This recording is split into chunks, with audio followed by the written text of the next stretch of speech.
It was an ordinary Monday morning, August 6, 2005, in the bustling city of Fortaleza, Brazil. The streets hummed with life, and inside the Banco Central bank, everything seemed normal. Employees greeted each other, took their seats, and got to work. Papers shuffled, phones rang, and keyboards clicked. But ordinary days have a way of turning extraordinary. As one employee made his way toward the senior manager's cabin, something unusual caught his eye. The floor, usually spotless, was speckled with dust. Not just a little, but enough to make him pause. Where was it coming from? His curiosity sparked, and he began to follow the faint trail. Step by step, it led him deeper into the bank. The dust thickened. His footsteps slowed as he approached the main vault. There, in front of the enormous steel door, the dust seemed to stop. A shiver ran down his spine. Something wasn't right. He hurried to his manager, his voice tight with urgency. Within moments, the manager and two employees joined him at the vault. The air was heavy with tension as they unlocked the door. With a low, metallic groan, the vault creaked open. And then, silence. All four of them froze, their eyes wide with shock. In the center of the vault floor was a massive pit, the edges jagged but precise. A ladder leaned against its side, disappearing into the darkness below. Dust and debris lay scattered everywhere. It wasn't just a pit, it was a tunnel. The manager grabbed the phone and dialed the police. "We've been robbed," he exclaimed. At the station, the officers barely reacted. Another robbery? Probably stolen office equipment. But then the manager began to explain. The more he talked, the more the officers' faces darkened. This wasn't just any theft. Within minutes, a police unit was on its way to the bank. When they arrived, the employees led them straight to the vault. The officers stepped inside, and what they saw left them speechless. The massive pit yawned up at them, the tunnel descending into the earth like a secret passage to another world. This wasn't an ordinary robbery. It was meticulous. It was bold. As the police gathered their tools and brought in fingerprint experts, one question burned in everyone's mind. Who had done this? And how had they managed to pull it off? The answer lay somewhere in the darkness of that tunnel, waiting to be uncovered. But one thing was certain, this was just the beginning of a mystery that would shake Fortaleza to its core. The mystery deepened as the bank began assessing the extent of the robbery. 5 massive containers of 50 real notes were missing. Gone. The total? A staggering 164 million Brazilian real, about $71.6 million in 2005. But that wasn't all. The bills weighed a mind-boggling 3.5 tons. And here's the kicker. The money wasn't insured. A bank spokesperson shrugged off the idea of insurance, saying the risk had seemed too small to bother with the premiums. But the risk wasn't small, not anymore. The robbers had pulled off the impossible. They bypassed every alarm, every sensor. No one had any clue until the bank reopened on Monday morning. It was a daring, meticulously planned heist. Banco Central, Brazil's central bank, the very institution responsible for controlling the nation's money supply, had been outsmarted.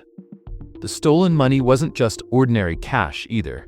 It was set aside for examination to determine if it should be recirculated or destroyed. To make matters worse, the bills weren't sequentially numbered. Tracing them would be like chasing shadows. How had they done it? The answer lay beneath the vault. A pit large enough for 2 adults to climb through at once opened into a tunnel that defied belief. When the police climbed down, their flashlights illuminated a secret world. The tunnel stretched an incredible 260 feet, its walls reinforced and lined with lights. Air circulated through a makeshift system, keeping the underground path fresh and breathable. This wasn't the work of amateurs. Guns drawn, the officers cautiously made their way through the dimly lit passage. The air was thick with tension, every step echoing in the eerie silence. Finally, at the end of the tunnel, they found another ladder leading upward. With careful precision, they climbed. At the top was a room, ordinary at first glance but brimming with secrets. And then came the revelation. Stepping out of the room, the officers saw it. Across the express highway, the bank stood in the distance. The tunnel had led them to a building marked as a landscaping company. A perfect cover for a criminal operation. The brilliance of the plan was undeniable. The robbers had dug their way under one of the most secure vaults in the country, carried away tons of cash, and vanished without leaving a trace. Except this tunnel. Now the police faced an even bigger challenge, finding the masterminds behind this audacious heist. The robbers may have escaped, but the story was far from over. The news of the Banco Central heist exploded like wildfire across Brazil, capturing the nation's attention. The scale of the operation, the precision, and the sheer audacity of the robbers left everyone stunned. In the quiet neighborhood near the so-called landscaping company, residents were in disbelief. They remembered seeing workers hauling out loads of dirt from the building over weeks, assuming it was just part of the company's routine. No one suspected a thing. But now it all made sense. This was no ordinary robbery. It was the work of masterminds. The robbers had planned everything to perfection. They knew exactly how deep to dig, how to circulate air through the tunnel, and precisely where to emerge beneath the vault. Their calculations were flawless. Whoever they were, these weren't ordinary criminals. They were highly skilled engineers. For the police, the scene was daunting. Where do you even begin with a crime this sophisticated? The investigation started at the building. Officers combed through the space, searching for anything that could lead them to the culprits. They found tools, specialized digging equipment, and a large truck still parked inside. It was used to haul away the mountain of dirt created during the tunnel's construction. Based on the evidence, the police theorized that the robbery had likely been executed late Saturday night. By Sunday, the robbers had already made their escape with the cash. But one critical detail caught the officers' attention. The truck hadn't been used to transport the stolen money. Instead, tire marks from smaller vehicles were found near the building. The robbers had been meticulous. They transferred the cash into cars, avoiding the bulkiness of the truck, and disappeared into the night. The next step for the police was clear: track the cars. They launched a massive search across the city, looking for any suspicious vehicles. Patrols, checkpoints, and investigations into recent car activity filled the coming days. But frustration grew as every lead seemed to fizzle out. The trail was cold, and the robbers had vanished without a trace. The city buzzed with rumors. Who were these people? How had they managed to outsmart everyone? The investigation was just getting started, but one thing was certain. The robbers had pulled off a crime that would be remembered for years to come. It was August 10th, and the Brazilian military was conducting a routine highway checkpoint. Cars and trucks lined up, drivers patiently waiting for their turn to be inspected. But among the hum of engines and the shuffle of feet, something unusual happened. A truck stopped in line, and before the officers could approach, its driver and passenger stepped out. Without a word, they turned and began walking away, leaving the truck behind. Suspicion sparked instantly. Why abandon the vehicle? What were they hiding? The officers acted quickly, chasing the pair down and detaining them. What they discovered next was the first major breakthrough in the Banco Central heist. Inside the truck, they found stacks of cash, 2.9 million Brazilian real. Under questioning, the two men cracked.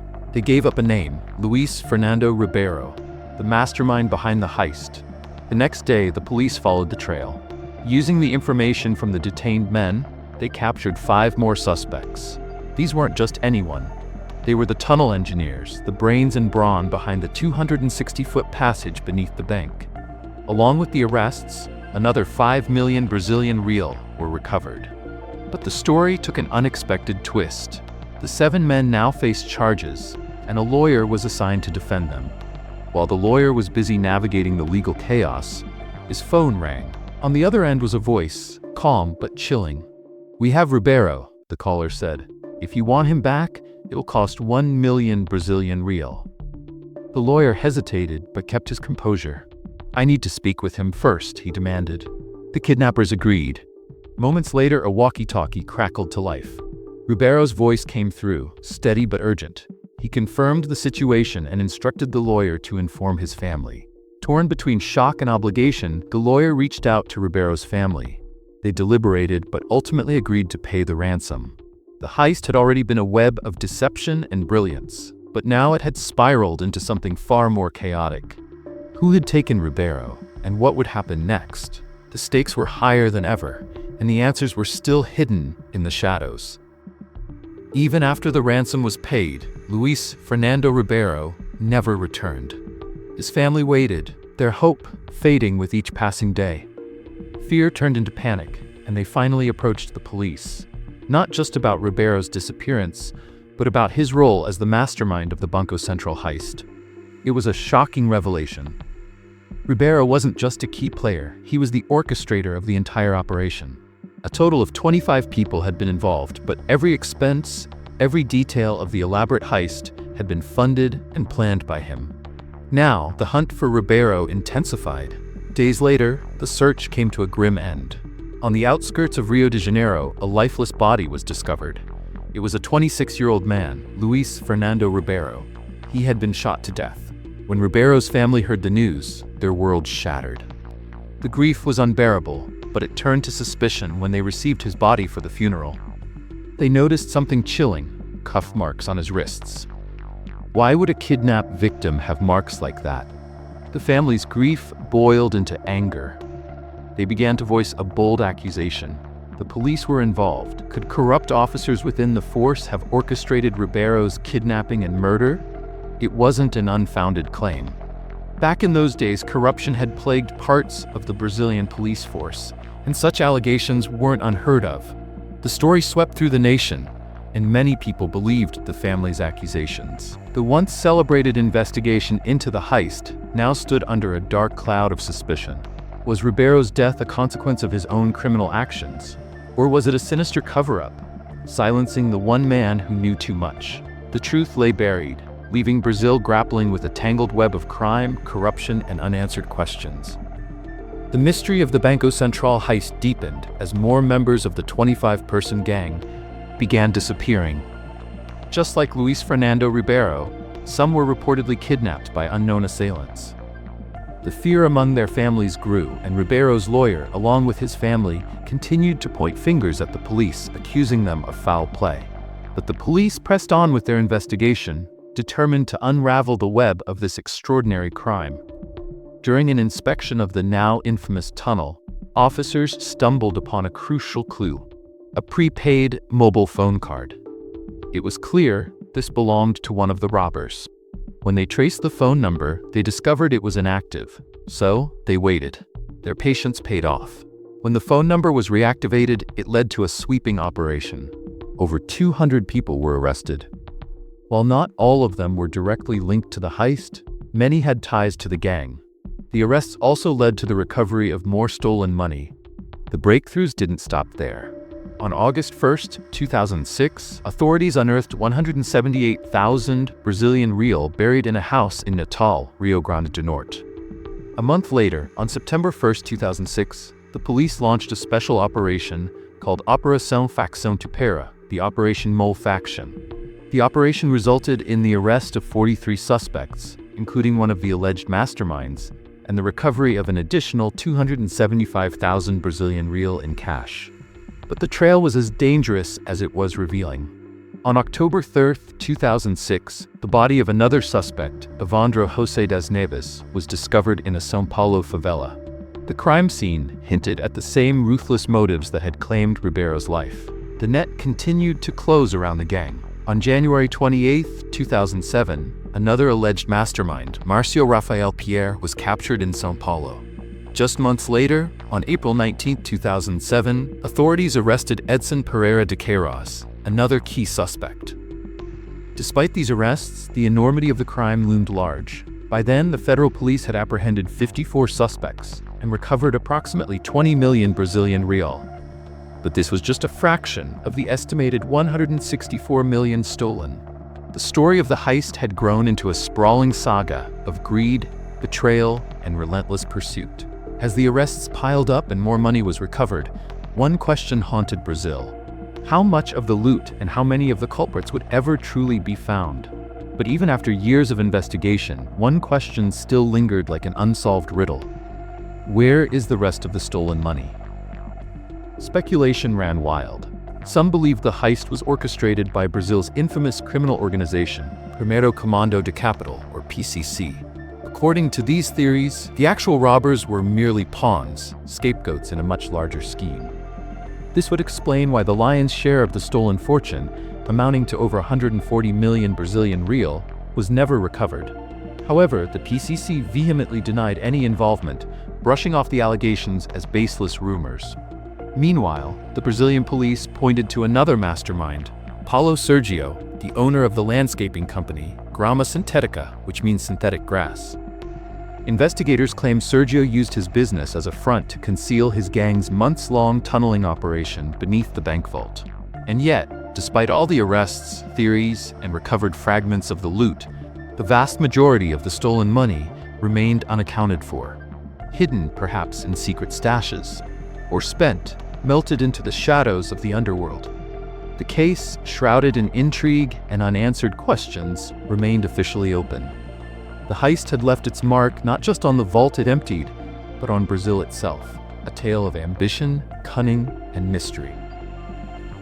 For now, the Banco Central burglary remains one of the most daring crimes in history, its full truth buried as deeply as the tunnel that made it possible.